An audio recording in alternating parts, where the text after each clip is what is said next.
नमस्कार, मी भारती। माझं YouTube channel Shilwant फॅमिलीमध्ये तुमचं मनापासून खूप खूप स्वागत आहे। चला तर आज आपण बनवणार आहोत कारल्याची चटणी। कशी बनवायची, कशा पद्धतीत करायची हे मी तुम्हाला सांगणार आहे। जर व्हिडिओवरती नवीन असाल तर आता सबस्क्राइब करून ठेवा, कारण की अशाच नवीन रेसिपी तुमच्यापर्यंत दाखवण्याचा मी प्रयत्न करेन। तर इथे मी 2 कारले घेतलेले आहेत आणि 1 टोमॅटो घेतलेला आहे। तर सर्वात पहिला आपल्याला काय करायचं आहे, जी कारली जी आहेत त्यांना असं चांगलं साफ करून घ्यायचं आहे। हे बघा, हे थोडं थोडं जे आहे ना वरचं ते आपल्याला असं काढायचं आहे।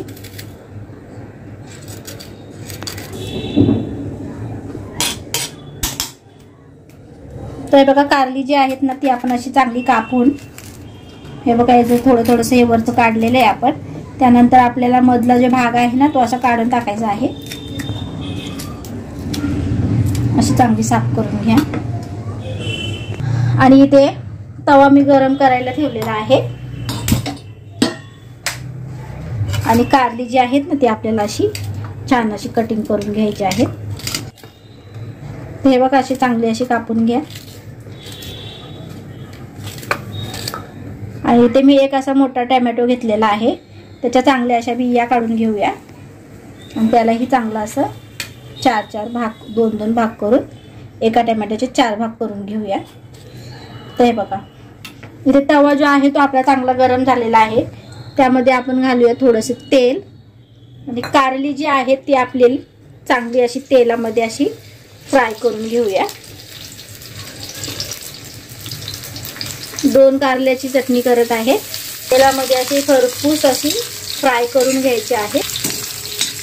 अशी कडक कडक होईल ना तसं आपल्याला फ्राय करायचं आहे। छान अशी कडक करून घेऊया आपण तेलामध्ये। तर हे बघा, आपले कारली जी आहे ती चांगली आपण तेलामध्ये फ्राय केलेली आहे। तर आता आपल्याला इथे टोमॅटो आहे तो आपल्याला तेलामध्ये सोडायचा आहे। त्यालाही चांगलं आपण आता फ्राय करून घेऊया तेलात।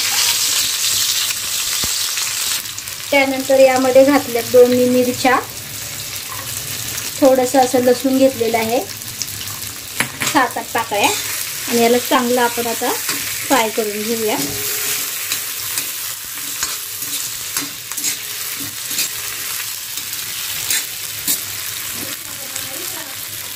तर बघा, छान असं फ्राय करून झालेलं आहे।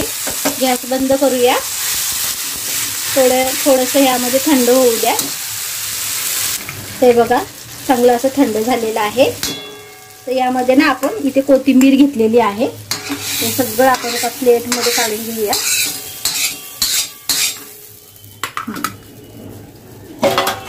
त्यानंतर ना आपल्याला इथे घालायचं आहे थोडंसं मीठ, चवीनुसार अर्धा चम्मच मीठ घातलेलं आहे आणि थोडी हळद घातलेली आहे,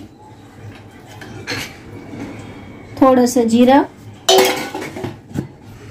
आणि हे आपण ना आता मिक्सरच्या भांड्यामध्ये घेऊया।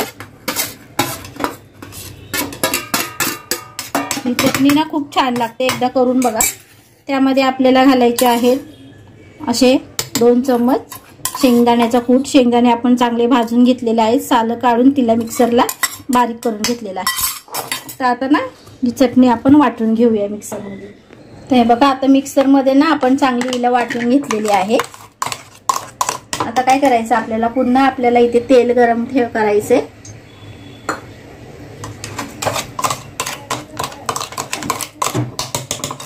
एका प्लेटमध्ये हिला काढून घेऊया।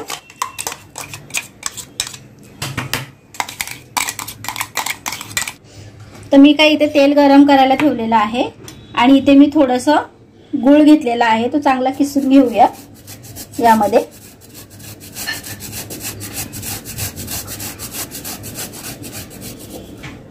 असा 1 गूळ घेतलेला आहे, थोडंसं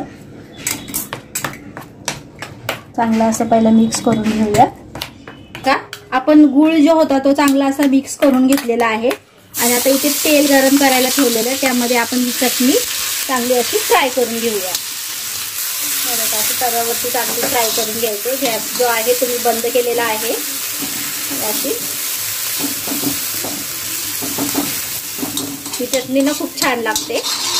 भाकरीसोबत जर कोणाला डायबिटीस वगैरे असेल त्यांच्यासाठी जरी ही बनवून ठेवली ना तरी चालेल। तर आपली चटणी झालेली आहे, खायला खूप छान लागते, एकदा करून बघा।